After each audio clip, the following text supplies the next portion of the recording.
अस्सलाम वालेकुम नाज़रीन, सैयद हैदर इमाम जीरो टॉलरेंस के साथ हाजिर खिदमत है। नाज़रीन, क्या आप भी मीडिया को देखकर सदर ट्रंप के बारे में मनफी राय रखते हैं? मैं 4 पॉइंट्स और 16 इकोनॉमिक इंडिकेटर आपके सामने रख रहा हूँ। ये तस्वीर का दूसरा रुख है। सदर ट्रंप के बयान को एक तरफ रखें, हम देखते हैं कि उनका 4 साल दौर कैसे रहा, क्योंकि कल एक नए सदर अपना हल्फ उठा रहे हैं। जाती तौर पर मुझे ट्रंप इसलिए पसंद है कि उन्होंने दज्जाली मीडिया के साथ भरपूर लड़ाई की। ये वही शैतानी मीडिया है जो पाकिस्तान को दहशतगर्द मुल्क करार देता है, मगर मुसलमान मुल्कों की तबाही और बर्बादी पर खामोश रहता है। ये वही मीडिया है जिसने इस्लामिक फोबिया को तरवीज की। ये वो मीडिया है जिसने हिजाब के मसले पर आसमान सर पर उठा लिया। हम दुनिया सदर ट्रंप को चाहे जो मर्जी समझे, मगर अमरीकी वोटर्स ने ट्रंप की भरपूर सपोर्ट की। वो इंतहाई कम मार्जिन से हारे। इसी वजह से मैं तहकीक करके ये वीडियो बना रहा हूँ। चंद रोज पहले न्यूयॉर्क टाइम्स ने इनकी टैक्स रिटर्न शाया की।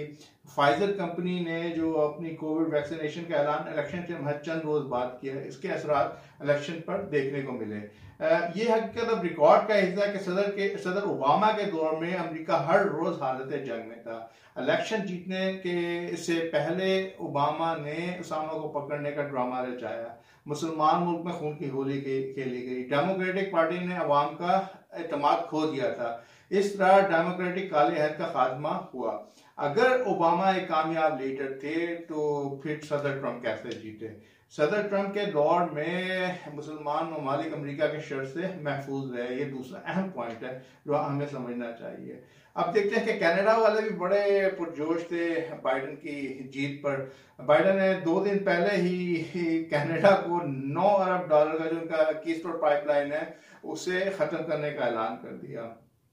ये शायद ये सिर्फ पाकिस्तान में होता था कि जो नई गवर्नमेंट आती थी पिछली गवर्नमेंट के प्रोजेक्ट को खत्म कर देती थी। इस तरह की रवायत अमेरिका में नहीं मिलती, मगर शायद अब ये सिलसिला वहां पे शुरू हो चुका है। सदर ट्रंप ने अमेरिकी मफादात के लिए सारी दुनिया से लड़ाई लड़ी। यही वजह है कि अमेरिकी सपोर्टर्स उनके पीछे खड़े रहे। अब मैं आपको 16 ट्रंप लेगेसी के 16 जो इकोनॉमिक इंडिकेटर आपके सामने रख रहा हूँ। रोजगार, कोविड से पहले अमेरिका में रोजगार की शरह अपनी बुलंद तरीन सतह पर रही। कारोबारी लोगों को इंतहाई कम शरह सूद पर आसानी से कर्ज मैसर था। 2018 में माहाना 1,93,000 लोगों को रोजगार मिल रहा था। इकोनॉमिक ग्रोथ ट्रंप के दौर में अच्छी रही। 2018 में इकोनॉमिक ग्रोथ 3% तक जा पहुंची थी, जो अमूमी तौर पर 2.2% रहती है।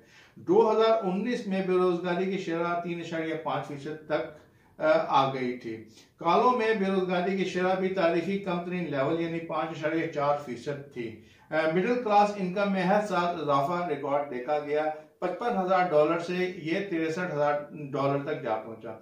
स्टॉक मार्केट में जबरदस्त तेजी देखी गई। ट्रंप दौर में सबसे ज्यादा दौलत स्टॉक मार्केट और रियल एस्टेट में पैदा हुई।